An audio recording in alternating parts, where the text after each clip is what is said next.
क्या आपने कभी सोचा है कि साल में एक ऐसी रात भी होती है जब पूरी प्रकृति आपको आध्यात्मिक छलांग लगाने का मौका देती है। एक ऐसी रात जब ब्रह्मांड की ऊर्जा स्वाभाविक रूप से ऊपर उठती है, जब आपकी रीढ़ की हड्डी सिर्फ हड्डी नहीं बल्कि चेतना का स्तंभ बन जाती है, जब जागरण सिर्फ रात भर जागना नहीं बल्कि चेतना का जागरण होता है। ये कोई सामान्य रात नहीं है, ये है महाशिवरात्रि की रात। वह रात्रि जब शिव पूर्ण स्थिरता में विलीन हुए थे और मानवता को योग का विज्ञान मिला।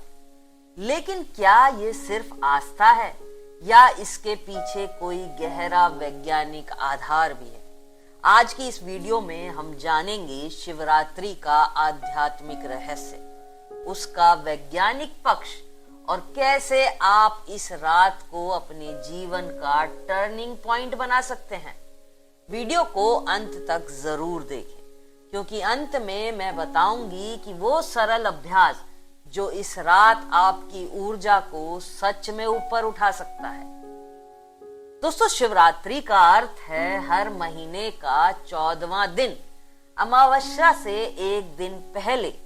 एक वर्ष में 12 से 13 शिवरात्रियां होती हैं, लेकिन माघ महीने में आने वाली शिवरात्रि को महाशिवरात्रि कहा जाता है। ये वही रात्रि है जब भगवान शिव पूर्ण स्थिरता में स्थित हुए थे।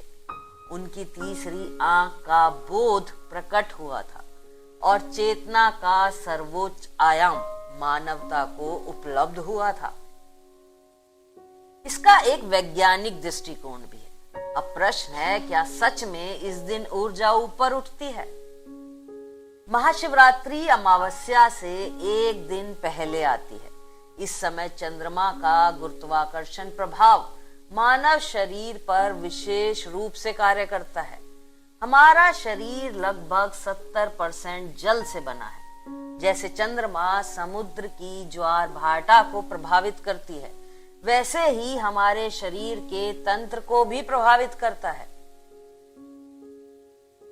योग परंपरा के अनुसार इस रात पृथ्वी की ऐसी स्थिति होती है कि मानव ऊर्जा प्रणाली स्वाभाविक रूप से ऊपर की ओर बढ़ती है। इसलिए योगी कहते हैं, इस रात रीढ़ सीधी रखो, लेटो मत, ध्यान में बैठो।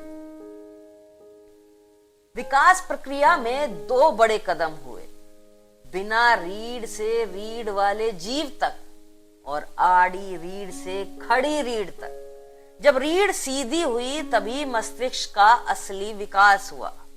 मानव होने का सौभाग्य भी यही है।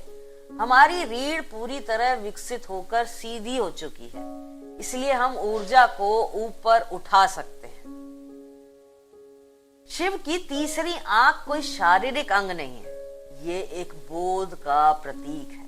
2 आंखें आपको भौतिक जगत दिखाती हैं, लेकिन तीसरी आंख भौतिकता के पार का आयाम दिखाती है। यह वही आयाम है जहां तर्क समाप्त हो जाते हैं, अनुभव शुरू होते हैं और व्यक्ति सीमाओं से मुक्त हो जाता है। आदि योगी शिव कोई सीमित व्यक्ति नहीं है।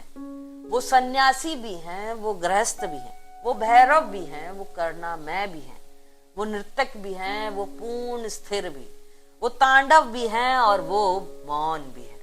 शिव को समझना मतलब जीवन के हर आयाम को स्वीकार करना। अब मैं आपको बताती हूँ कि आपको महाशिवरात्रि की रात क्या करना चाहिए। पूरी रात जागें यदि संभव हो तो। ये जागरण चेतना का प्रतीक है। रीढ़ बिल्कुल सीधी रखें, लेटने की बजाय ध्यान मुद्रा में बैठें। ओम नमः शिवाय का जाप करें। यह ध्वनि शरीर की ऊर्जा को संतुलित करती है। उपवास या हल्का आहार, भरा हुआ पेट ऊर्जा को हमेशा नीचे खींचता है, तो ऊर्जा पाने के लिए आपको अल्प आहार या फिर व्रत रखना होता है। आध्यात्मिक मार्ग वालों के लिए ये दिन है जब ऊर्जा साधना में कई गुना तेजी आ जाती है। और पारिवारिक लोगों के लिए ये दिन है जहां मानसिक स्पष्टता आती है, भावनात्मक संतुलन होता है, निर्णय लेने की क्षमता बढ़ती है। महाशिवरात्रि सिर्फ पूजा नहीं है, ये चेतना की प्रयोगशाला है। ये वो रात्रि है, अगर आप तैयार हैं तो प्रकृति आपको ऊपर उठाने के लिए तैयार है। प्रश्न ये नहीं कि ऊर्जा उठती है या नहीं, प्रश्न ये है क्या आप उसे ग्रहण करने के लिए तैयार हैं। तो दोस्तों, महाशिवरात्रि की आपको ढेरों शुभकामनाएं और मुझे उम्मीद है आपको ये वीडियो पसंद आई होगी और ये भी उम्मीद है कि आज की रात आप ध्यान जरूर करेंगे। अगर आप आज की रात ध्यान करेंगे और आपको ये वीडियो पसंद आई तो आप कमेंट में लिखिए हर हर महादेव। नमस्कार। अगर आपने चैनल को सब्सक्राइब नहीं किया है तो अभी कर लीजिए।